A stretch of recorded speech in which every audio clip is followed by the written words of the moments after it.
Hello everyone, आज मैं आपको एक्सप्लेन करूंगा कि आप कॉन्ट्रैक्ट नोट को कैसे रीड कर सकते हैं। तो ये जो आप स्क्रीन पे कॉन्ट्रैक्ट नोट देख रहे होंगे, ये मेरा इंट्राडे का कॉन्ट्रैक्ट नोट है जो कि मैंने कल ट्रेड किया था और इसकी रिपोर्ट मेरे को आज आई है ईमेल के थ्रू। तो ये जो रिपोर्ट है इसमें सारी इन्फॉर्मेशन अवेलेबल है, मैंने कैसे कैसे ट्रेड किया था, किन शेयरों में ट्रेड किया था, कितनी क्वान्टिटी ली थी और मेरा प्रॉफिट कितना है और उसमें से कितना ब्रोकरेज कटा हुआ है। देखिए यहाँ पे मैं समझ रहा हूँ कि आपको जो ये अभी होगा ये साफ इसलिए नहीं दिखाई दे रहा क्योंकि मैंने पिक ले रखी है। पिक इसलिए ले रखी है कि आपको मैं पीडीएफ भी दिखा देता, बट उसमें क्या था कि उसमें मैं अपनी जो पर्सनल इन्फॉर्मेशन है वो हाइड नहीं कर सकता था। तो ये मैंने आपको सिर्फ एक दिखाने के लिए रखा कि कॉन्टैक्ट नोट आपका ऐसा होता है, ये यहाँ से स्टार्ट है और ये लास्ट में यहाँ तक ख़त्म है। तो मैं आपको पूरा बताऊंगा कि आप कहाँ देखेंगे कि आपको कितना प्रॉफिट हुआ है, ब्रोकरेज कितना आपका कटा है, आपको कितना बाई किया, कितना सेल किया, आपको पूरी इन्फॉर्मेशन मैं इस वीडियो में दूंगा और बहुत ही सिंप्लीफाइड वे में बताऊंगा। तो मैं एक बार आपको जूम करके पर्टिकुलर चीज़ें दिखा देता हूँ कैसे कैसे होती है। देखिए स्टार्टिंग में यहाँ पे आपको आपका कॉन्टैक्ट नंबर शो हो रहा होगा। उसके बाद आपको आपका ट्रेड डेट यानी जिस दिन आपने ट्रेड किया है, ये देखिए मेरी कल की डेट शो हो रही है, कल मैंने ट्रेड किया था। यहाँ पे आपको आपका क्लाइंट कोड शो हो रहा होगा, ये मैंने हाइड कर रखा है। ये क्लाइंट कोड वही होता है जिससे आप अपने अकाउंट में लॉगिन करते हैं। यहाँ पे ये मेरा नाम शो हो रहा होगा और यहाँ पे देखिए मैंने थोड़ा अपना एड्रेस हाइड कर दिया। यहाँ पे मेरा एड्रेस, ये मेरे पैन कार्ड की डिटेल और यहाँ पे मेरा वही यूसीसी यूनिक क्लाइंट कोड जिससे मैंने लॉगिन करता हूँ। तो यहाँ पे भी आपका यही सब शो हो रहा होगा। फिर एक बार मैं आपको थोड़ा नीचे करके दिखा देता हूँ। तो यहाँ पे देख लीजिए आप, यहाँ पे दिखा रहा है ट्रेडिंग बैक ऑफिस कोड, यानी ये भी यहाँ पे भी क्लाइंट कोड ही शो करेगा मेरा। ये देखिए यहाँ पे दिखा रहा है कौन सा सेगमेंट है मेरे पास, इक्विटी सेगमेंट, और ये मेरा क्लाइंट कोड लिखा हुआ है नीचे। फ्यूचर एंड ऑप्शन सेगमेंट में मैंने कोई ट्रेड नहीं किया इसलिए यहाँ पे खाली दिखा रहा है। अब यहाँ देखिए ये मेरा यहाँ पे मेरा नाम शो हो रहा है, उसके नीचे फिर यहाँ पे ये शो रहा है we have this day done by your trade on your account of following transaction. अब देखिए नीचे जितनी भी है ये सारी ट्रांजेक्शन दिखा रहा है, ये सारी इक्विटी सेगमेंट में मैंने ट्रांजेक्शन की थी तो उसी की सारी डिटेल यहाँ पे अवेलेबल है। अब यहाँ पे आपको कुछ ऐसा शो हो रहा होगा सेटलमेंट नंबर, सेटलमेंट डेट, तो ये सब अलग ही चीज़ है। ये आपके हर ट्रेड में जब भी आप ट्रेड लेते हैं तो उससे रिलेटेड एक सेटलमेंट डेट होती है, एक सेटलमेंट नंबर होता है, तो वो यहाँ पे आपको शो होता है। अब जो मेन कंटेंट है वो आ जाता है नीचे इक्विटी में। देखिए जहाँ पे ये आपको इक्विटी शो हो रहा है इससे नीचे जितनी भी ये सारी चीज़ें हैं ये मेन कंटेंट है और इसके नीचे वाला भी ये है, ये मेन कंटेंट है। यहाँ पे आपको आपके पूरी ट्रेड के से रिलेटेड इन्फॉर्मेशन शो होती है, ब्रोकरेज से लेकर प्रॉफिट तक। तो चलिए मैं आपको एक बार इसे जूम करके दिखा देता हूँ। अब यहाँ पे क्या कर रखा है मैंने, इनका पर्टिकुलर स्क्रीनशॉट ले रखा है। मैं इसे थोड़ा रोटेट कर लूँगा, आपको भी क्या करना है अपनी स्क्रीन को थोड़ा रोटेट कर लेना है यहाँ के लिए। अब देखिए आपको यहाँ पे कुछ ऐसा शो हो रहा होगा इक्विटी सेगमेंट का। यहाँ पे देखिए आपको सबसे पहले दिखाई दे रहा होगा ऑर्डर नंबर, फिर आपको दिखाई दे रहा होगा ऑर्डर टाइम। तो मैं आपको पहले ही बता देता हूँ ऑर्डर नंबर क्या होता है। तो देखिए जब भी आप कोई शेयर बाय या सेल करते हैं तो उन सब के लिए अलग अलग ऑर्डर नंबर जनरेट होता है, क्योंकि आपने एक बार ऑर्डर प्लेस किया तो उस ऑर्डर का कोई ऑर्डर नंबर भी होगा। अगर आप दूसरी बार ऑर्डर प्लेस करेंगे तो उस ऑर्डर का कोई दूसरा ऑर्डर नंबर होगा। तो जितनी बार भी आप ऑर्डर प्लेस करते हैं उन सबका अलग अलग ऑर्डर नंबर यहाँ पे आपको शो होता है। तो मैंने 4 बार ऑर्डर प्लेस किया था तो 1 2 3 4 यहाँ पे आपको 4 नंबर अवेलेबल दिख जाएंगे। अब यहाँ पे क्या है, ये ऑर्डर टाइम शो हो रहा है। ऑर्डर टाइम का मतलब क्या होता है कि जिस टाइम आपने ऑर्डर प्लेस कर रखा है। तो मैंने ये ऑर्डर प्लेस किया था करीब 2:19 पे, तो यहाँ पे आपको शो हो रहा होगा 14/9 90.30। अब यहाँ पे देखिए इसके नीचे मैंने फिर ऑर्डर प्लेस किया था 2:28 पे, फिर 2:29 पे। तो ये सारा आपको यहाँ पे एप्ली शो हो रहा होगा। अब यहाँ पे मैं आप थोड़ा सा क्लियर कर देता हूँ। उसके बाद यहाँ पे आपको ट्रेड नंबर शो हो रहा होगा। ट्रेड नंबर भी आपका ऑर्डर नंबर के ही तरह होता है, बट ट्रेड नंबर का क्या होता है कि जब वो ऑर्डर आपका एक्सचेंज में जाता है तो उसको अलग ट्रेड नंबर दिया जाता है। यहाँ पे तो ये आपका ऑर्डर नंबर हो गया, उसके बाद जब वो एक्सचेंज में जाएगा तो उसे अलग से एक ट्रेड नंबर दिया जाता है, क्योंकि अब आपका ट्रेडिंग शुरू हो चुका है। अब यहाँ पे आप देखेंगे ट्रेडिंग का टाइम दिखा रहा होगा। तो इसमें क्या टाइम दिखा रहा है, ये देखिए यहाँ पे आपको ऑर्डर टाइम देखने के लिए मिला था, उसके बाद आपको ट्रेड टाइम देखने के लिए मिला है। मैं आपको इन दोनों के बीच का डिफरेंस बता देता हूँ। तो ऑर्डर टाइम का क्या होता है कि जब आप ऑर्डर प्लेस कर रहे हैं तो वो आपका ऑर्डर टाइम है। जैसे मैंने अभी बाय के लिए कोई ऑर्डर डाला तो वो आपका ऑर्डर टाइम हो गया, पर वो ट्रेड कब एग्जीक्यूट होगा उसे हम कहते हैं ट्रेड टाइम। अब जब तक वो एग्जीक्यूट नहीं हुआ उसे हम ट्रेड नहीं मानेंगे। देखिए जैसे इन दोनों में वैसे तो कोई डिफरेंस नहीं होता, थोड़ा बहुत डिफरेंस कहीं पे आ जाता था। जैसे आप देख सकते हैं जो मेरा पहला वाला ट्रेड है उसमें दोनों टाइमिंग सेम है, जैसे मैंने ऑर्डर डाला वैसे एग्जीक्यूट हो गया। पर आप मेरा दूसरा वाला टाइम देखेंगे ना, ये वाला कि ये वाला जो पर्टिकुलर टाइम है, आप दूसरा वाला टाइम देखेंगे तो इसमें देखिए थोड़ा यहाँ पे डिफरेंस आ रहा है। यहाँ पे आपको शो हो रहा होगा 14.28 और यहाँ पे शो हो रहा होगा 14.54, यानी 2:28 और 2:54। तो यहाँ पे ये डिफरेंस क्यों शो हो रहा है मैं आपको बता देता हूँ।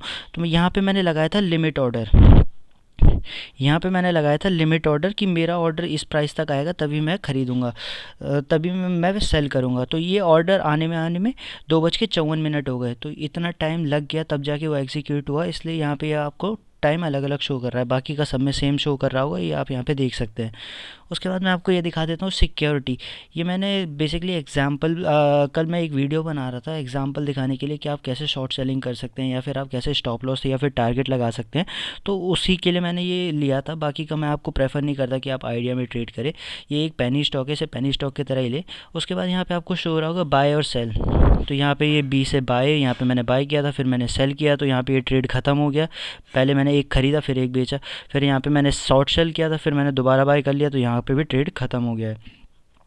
अब देखिए यहाँ पे आपको शो हो रहा होगा एक्सचेंज, मैंने किस एक्सचेंज में ट्रेड किया है। तो ये मैंने चारों के चारों नेशनल स्टॉक एक्सचेंज में ही ट्रेड लिए थे। उसके बाद क्वांटिटी कितनी कितनी क्वांटिटी ली थी, सारे बस एक एक बार ही खरीदे थे, मैंने एक एक क्वांटिटी खरीदी थी सबकी। अब यहाँ पे आपको शो हो रहा होगा ग्रॉस रेट ट्रेड पर प्राइस यूनिट, यानी ये क्या शो कर रहा है कि आपका जो ट्रेड था वो कितने पे उस टाइम क्या प्राइस चल रहा था और कितने पे आपका ट्रेड गया है ये। तो ये देखिए मैं थोड़ा यहाँ पे क्लियर कर देता हूँ। मेरा पे जो पहला ट्रेड था वो उस टाइम जो प्राइस चल रहा था मतलब, तो वो चल रहा था 10.85, और उसके बाद जब मैंने दूसरा ट्रेड लिया जो कि मेरा जो मैंने सेल किया था उस टाइम प्राइस चल रहा था 10.90। फिर उसके बाद 10.85 जब मैंने दोबारा शॉर्ट सेल किया, उसके बाद मैंने जब उसे दोबारा बाई किया था 10.80, इतना प्राइस चल रहा था। अब यहाँ पे देखेंगे दूसरे कॉलम में आता है आपका ब्रोकरेज। ब्रोकरेज क्या होता है, देखिए ब्रोकरेज यहाँ पे अभी आपको शो नहीं कर रहा, हर बार आपको यहाँ पे ब्रोकरेज का कॉलम खाली शो करेगा, क्योंकि जो ब्रोकरेज है वो आपको नीचे जो चार्ट आता है उसमें काटते हैं ब्रोकरेज, यहाँ पे आपको ब्रोकरेज कटता हुआ नहीं दिखाई देगा। सो अब मैं आपको थोड़ा आगे का एक्सप्लेन कर देता हूँ। अब यहाँ पे आप देखेंगे ब्रोकरेज के बाद यहाँ पे आता है नेट रेट पर यूनिट। अब इसका क्या मतलब है, देखिए उस टाइम प्राइस तो ये चल रहा था जब आपने ऑर्डर डाला, बट क्या आपका जो ट्रेड था वो उसी प्राइस पे एग्जीक्यूट हुआ। तो हाँ जी, उसी प्राइस पे एग्जीक्यूट हुआ है, ये आपसे मैच कर सकते हैं, दोनों प्राइस बिल्कुल सेम रहते हैं, कोई डिफरेंस नहीं रहता इन दोनों के बीच। अब उसके बाद यहाँ पे आता है closing rate per unit only for derivatives. देखिए डेरिवेटिव का मतलब क्या होता है, डेरिवेटिव का मतलब होता है फ्यूचर्स एंड ऑप्शन। तो मैंने यहाँ पे फ्यूचर्स एंड ऑप्शन में तो ट्रेडिंग की नहीं है, मैंने इक्विटी में ट्रेडिंग किया, तो यहाँ पे आपको सेक्शन खाली शो होगा। अगर आपने फ्यूचर या फिर ऑप्शंस में ट्रेडिंग की होती तो यहाँ पे उनका जो क्लोजिंग प्रॉफिट एंड लॉस होता है आपको डेली बेसिस में उसमें सेटलमेंट होती है, तो वो शो हो रहा होता है यहाँ पे।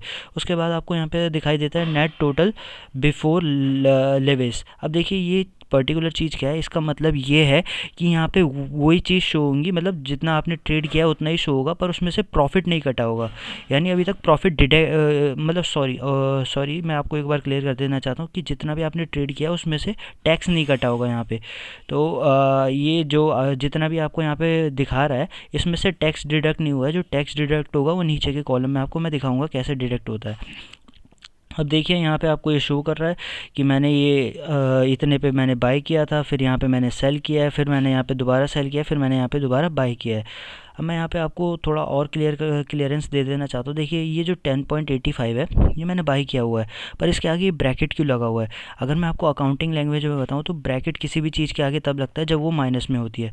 अब ये आपको माइनस में क्यों शो कर रहा है, देखिए मैंने अपने ट्रेडिंग अकाउंट में पैसे डाले थे, अब मैंने उस अकाउंट में से पैसे निकाल के यहाँ पे शेयर ख़रीद लिया, तो उस अकाउंट में से तो पैसे कम हो गए, और जब पैसे कम होता है तो माइनस में ही शो करेगा यहाँ पे मेरे को। तो ये जो 10.85 है ये माइनस में शो कर रहा है, इसका मतलब मेरे ट्रेडिंग अकाउंट से पैसे निकले और उससे मैंने शेयर बाय कर लिया।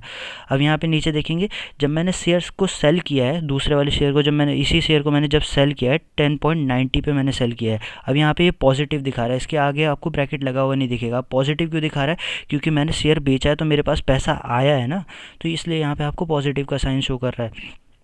सेम वैसे ही अगर आप नीचे देखते हैं तो यहाँ पे भी आपको पॉजिटिव का साइन शो कर रहा होगा, क्योंकि मैंने शॉर्ट सेल किया था और यहाँ पे मैंने दोबारा उसे बाय कर लिया, तो मेरे अकाउंट से पैसे चले गए होंगे, इसलिए यहाँ आगे ब्रैकेट लगा हुआ है। अब ये आपको जो सब टोटल में देखेंगे यहाँ पे आपको क्वांटिटी के सेक्शन में नीचे सब टोटल में देखेंगे तो यहाँ पे आपको ज़ीरो शो करेगा। ज़ीरो क्यों शो करेगा, देखिए मैंने यहाँ पे एक शेयर बाय किया, फिर मैंने उसे सेल कर दिया यानी ट्रेड ख़त्म, फिर मैंने उसे सेल किया था, फिर उसे दोबारा बाय कर लिया यानी ट्रेड ख़त्म। अब यहाँ पे ओवरऑल जो आप देखेंगे नेट टोटल में, तो यहाँ पे 10 पैसे का आपको प्रॉफिट दिखा रहा होगा। अब ये 10 पैसे का प्रॉफिट कैसा है, तो यहाँ पे आप खुद ही कैलकुलेट कर सकते हैं कि यहाँ पे आपको शो कर रहा है 10.85 पे बाई किया था और 10.90 पे सेल कर दिया, तो यानी 0.5 पैसे का प्रॉफिट। अब मैंने उसे सेल किया था 10.85 पे, फिर उसे बाई कर लिया 10.80 पे, तो फिर से 0.5 पैसे का प्रॉफिट, सॉरी 0.05। अब ये टोटल कितना पैसा बन रहा है, 0.10 पैसा बन रहा है। तो ये 0.10 पैसा मेरे को यहाँ पे शो कर रहा है, जैसा कि आप यहाँ पे देख सकते हैं। अब यहाँ तक का तो हो गया। अब मैं इसके नीचे की डिटेल आपको दिखा देता हूँ, जहाँ पे आपको टैक्स से रिलेटेड चीज़ें पता चलेगी कि टैक्स कैसे कटता है। वेट अ मिनट, देखिए ये भी स्लाइड है, मैं थोड़ा हॉरिजॉन्टल में ले लेता हूँ इसे। अब यहाँ पे आप देख सकते हैं, सबसे पहले दिख रहा होगा पे इन एंड पे आउट ऑब्लिगेशन। इसमें क्या है कि जितना भी आपने ट्रेड किया था उसमें जितना भी प्रॉफिट हुआ है, जो हमने ऊपर देखा था प्रॉफिट कैलकुलेट किया था, वो यहाँ पे शो हो रहा होगा। फ्यूचर एंड ऑप्शन का कॉलम आपको खाली दिखाई दे रहा होगा कि फ्यूचर और ऑप्शन में हमने ट्रेडिंग ही नहीं की, इन्हें पर्टिकुलर डेरिवेटिव बोला जाता है। इक्विटी में ही ट्रेडिंग की थी, तो इक्विटी का सेक्शन ये है, यहाँ पर आपको दोनों का टोटल शो होता है। सो यहाँ पर क्या हो रहा है कि 10 पैसे का प्रॉफिट हुआ था, वो 10 पैसे का प्रॉफिट यहाँ पर शो हो रहा है। उस पर जितना ब्रोकरेज लगा, ये टैक्सेबल वैल्यू ऑफ सप्लाई, जितना भी ब्रोकरेज लगा, देखिए 0.01 पैसे का ब्रोकरेज लगा है, तो ये यहाँ पे शो हो रहा है 0.01 पैसे का ब्रोकरेज।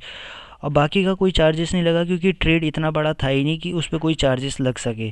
एक सिंपल सा छोटा सा ट्रेड था बिल्कुल। ये इसलिए लिया था मैंने कि ताकि जो स्टेटमेंट है वो बिल्कुल सिंपल रह सके, आपको एक्सप्लेन करने में ज़्यादा प्रॉब्लम ना हो। अब ये देखिए यहाँ पे आपको जो सबसे नीचे दिखाई दे रहा होगा नेट रिसीवेबल अमाउंट, तो ये आपका अमाउंट हुआ है जो आपको ट्रेडिंग प्लस 2 डेज़ के बाद मिलेगा। ये आपका मतलब प्रॉफिट है आफ्टर ब्रोकरेज। तो ये आप समझ गए होंगे कि आप पूरी स्टेटमेंट को कैसे रीड कर सकते हैं। यहाँ पे स्टेटमेंट ये ख़त्म हो जाती है। ये तो मैंने आपको पर्टिकुलर दिखाने के लिए थोड़ा हॉरिजॉन्टल में ले रखा था, बाकी का ये पूरी स्टेटमेंट कुछ ऐसी दिखाई देती है ऊपर से नीचे तक। So thank you for watching everyone.